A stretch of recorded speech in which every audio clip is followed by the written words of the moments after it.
सभी को नमस्कार। मैं राकेश कुमार शर्मा, सहायक आचार्य हिंदी, राजकीय महाविद्यालय बहरोड, अलवर, राजस्थान। आप सभी YouTube के दर्शकों का मैं एक बार पुनः स्वागत करता हूं।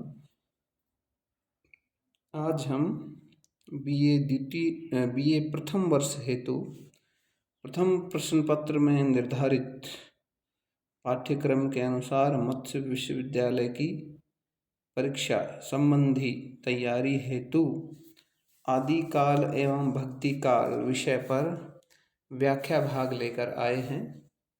व्याख्या भाग की कुछ व्याख्याएं हमने हमारे पूर्व के व्याख्यान लेक्चर के माध्यम से आपके साथ साझा की हैं। आज हम आगे बढ़ते हैं। मैं सभी विद्यार्थियों से अनुरोध करूंगा कि वो अपनी जो पाठ्य पुस्तक है उसको खोल लें और उस पाठ्य पुस्तक में निर्धारित जो आपका व्याख्या भाग है वो आप मेरे साथ देखें। आप पाठ्य पुस्तक खोल ली होगी, मुझे उम्मीद है। अब मैं एक बार जो हमारा व्याख्या भाग है इसको मैं आपके सामने पढ़ देता हूँ, उसके बाद हम इसको व्याख्यायित करेंगे। सुन रसिया अब न बजाऊं विपिन बसियां, बार बार चरणारविंद गही सदा रहब बनी दसियां। की छल हूँ की होएब के जाने, वृथा होएत कुल हंसियां।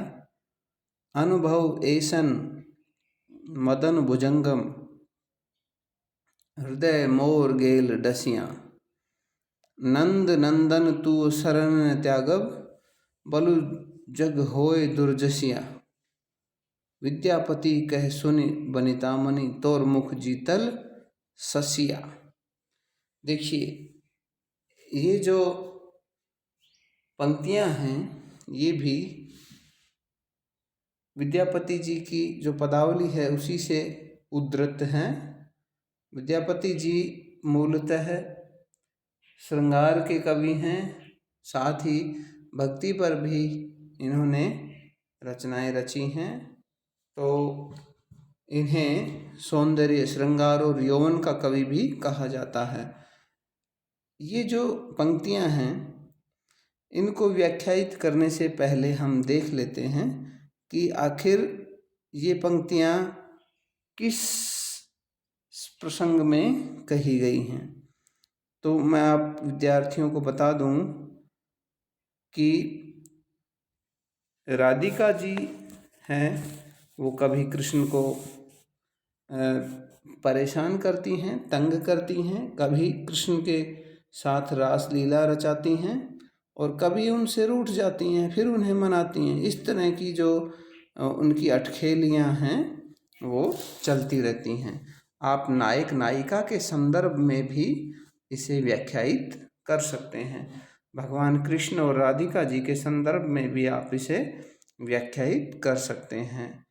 अब विद्यार्थियों, आप देखिए कि जब राधिका जी को भगवान श्री कृष्ण की बजाई हुई जो मधुर बांसुरी की धुन है उससे बार बार समस्या होती है, क्योंकि जैसे ही कृष्ण बांसुरी बजाते हैं तो उसकी जो मधुर स्वर लहरी है वो राधिका जी के कानों में पड़ते ही राधिका जी बेसुध हो जाती हैं और वो अपना दैनिक जो कार्य है वो नहीं कर पाती हैं और बहुत ही व्याकुल रहती हैं कृष्ण से भेंट करने के लिए।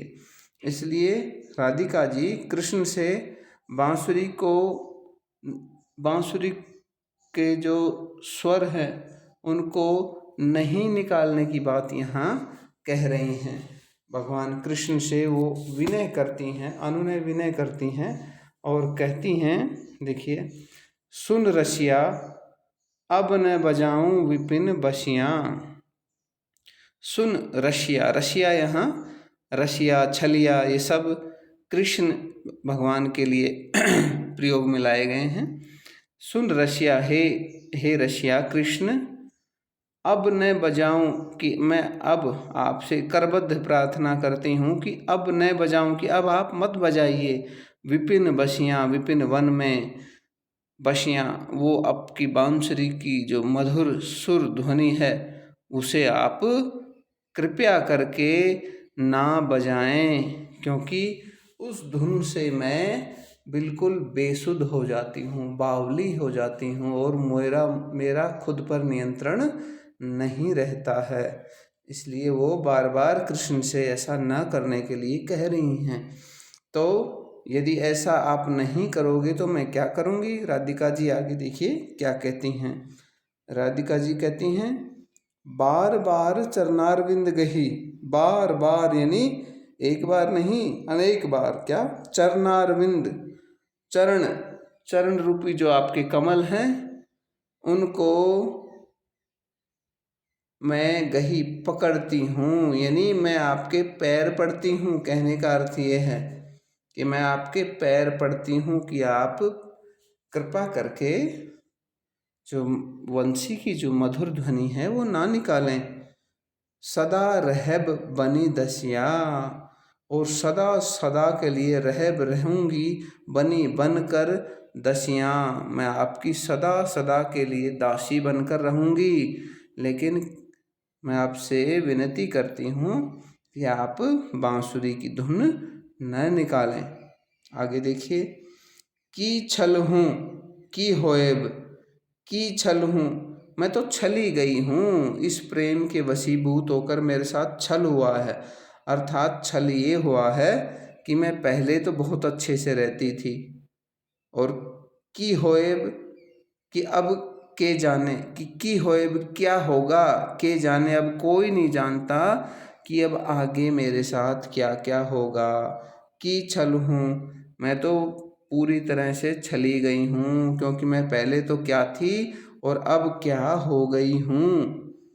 अब दिन और रात का अंतर मुझे लग रहा है। इससे अच्छा तो मुझे यही लगता था कि मैं प्रेम में नहीं पड़ती तो कम से कम अपने दैनिक कार्य तो मैं अच्छे से कर पाती, लेकिन आपसे प्रेम संबंध जुड़ने के बाद मुझे किसी भी चीज़ की सुध नहीं रही है। आगे देखिए, की छल हूँ की होएब के जाने, वृथा होएत कुल हंसिया, वृथा व्यर्थ में ही ऐसा लगता है कि होएत कुल हंसिया, होएत हो जाएगी कुल, इस संसार में, इस समाज में हंसियाँ, कि मेरी हंसी उड़ेगी बिना वजह के ही। कि जैसे ही आप बंसी बजाते हो तो मैं अपने दैनिक कार्यों में ध्यान नहीं लगा पाती हूँ और मेरे साथ किसी न किसी अनहोनी होने का खतरा बना रहता है, और इसी कारण से मैं इस समाज में हंसी की पात्र बन जाऊंगी। इसलिए हे रसिया, हे मन बसिया, हे बिहारी, हे मुरारी, हे नंद नंदन, आप कृपा करके अपनी जो वंशुरी की जो मधुर ध्वनि है उसको नए निकालें। आगे देखिए विद्यार्थियों, अनुभव ऐसन मदन भुजंगम, अनुभव ये कि मेरा अनुभव है कि मुझे ऐसा लगता है, क्या?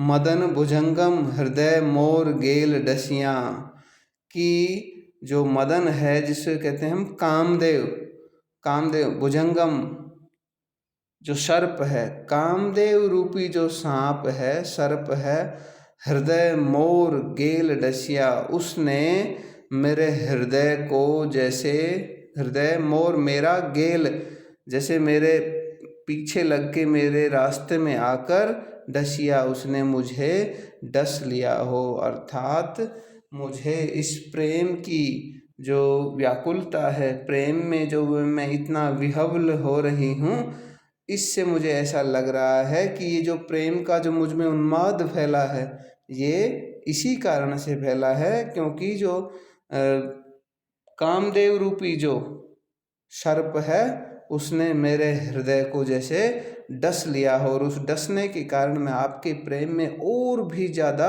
डूब गई हूँ।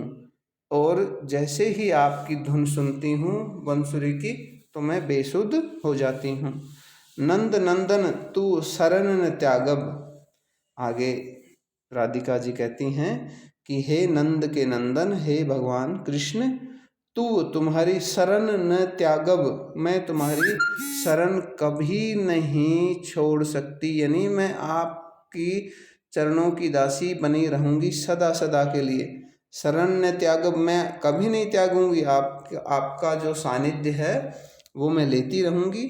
बलु जग होए दुर्जसिया, बलु चाहे बलपूर्वक, चाहे मुझे कुछ भी सहना पड़े, भोगना पड़े, जग इस जगत में हो जाए दुर्दशा, चाहे मेरी इस संसार में दुर्गति ही क्यों ना हो जाए, लेकिन मैं आपसे यही विनती करती हूँ कि आप वंसुरी की जो मधुर ध्वनि है उसको ना बजाएं।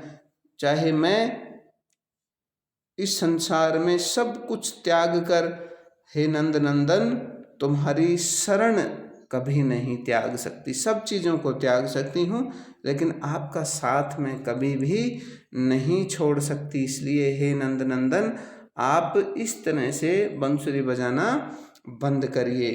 और अंतिम पंक्ति में देखिए विद्यार्थियों, विद्यापति कहे सुनु वनिता मणि, तोर मुख जीतल ससिया। विद्यापति कवि कहते हैं, विद्यापति कहे सुनु, हे सुनिए वनिता मणि कि हे राधिका आप तो वनिता मणि है। वनिता कविता वनिता मत मित, ये पंक्तियाँ केशवदास ने भी कही थी, तो वही वनिता है, वनिता सुंदरी।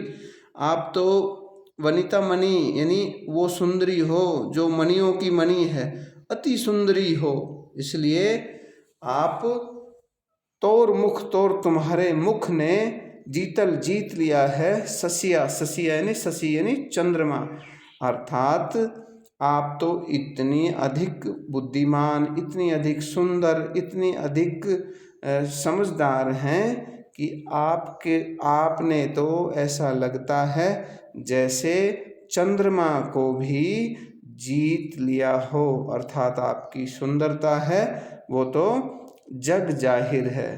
इस प्रकार विद्यार्थियों आपने देखा कि जो पूरा जो हमारा ये 6 पंक्तियों का जो ये